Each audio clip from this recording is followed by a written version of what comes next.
ඔයාටත් සෙම පීනස වගේ ලෙඩවල් තියෙනවද? එහෙනම් ඒවට හොඳම ඖෂධයක් ගැන තමයි මේ කියන්න හදන්නේ. එන්න යන බලන්න.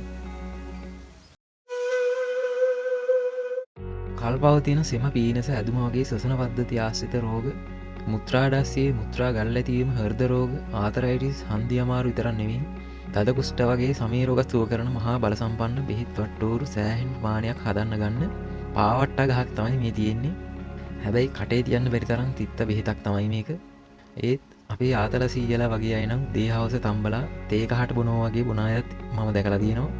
මේවට පාවට්ට කියනවා, අගල්ලාදාර කියනවා, වැටහිරා කියනවා, ආඩතොඩ කියනවා, වාසක, වං ඇපල වගේ එක එක ප්‍රදේශයෙන් ප්‍රදේශයට නම් ගොඩාක් කියනවා.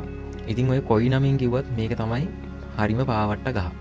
මේ බලන්න හොඳට අඳුරගන්න කොළවල හැටි මේ ටිකක් පළල් පත්‍ර තියෙන්නේ. ගහේ අතුවල දඬුවල හැටි මේ බලන්න. කොහෙදි හරි හම්බ වුණොත් මේ වගේ අතු කෑල්ලක් කපලා අරගෙන ගිහිල්ලා තමන්ගේ වත්තේ ගහක් හදාගන්න. ගහක් ගලක් උඩ වුණොත් පැලවෙනවා. මේවා කොයි වෙලාවෙද කියන්න බෑ. අපිට හැදෙන ලෙඩ රෝග වල හැටියට බෙහෙත් හදන්න මේ පාවට්ට ගහක් ඔයාලට ඕන වෙන්න පුළුවන්. ඉතින් ඔයාගේ ගෙවත්තෙත් පාවට්ට ගහක් හදාගන්න try එකක් දෙන්න.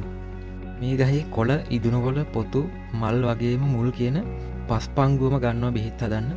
කසාය වලට විතරක් නෙමෙයි පාවට්ට ගහේ කොළ කොටලා තලපයක් වගේ හදලා, තලපයක් උඩ සමහර අය දන්නේ නැහැනේ, ක්‍රීම් එකක් වගේ හදලා හන්දි අමාරු හිම තියෙන තැන්වල ගානවා. එතකොට ඒ ලෙඩ රෝගත් සුව වෙනවා කියලා දේශීය සිංහල වෛද්‍ය විද්‍යාවේ තියෙනවා.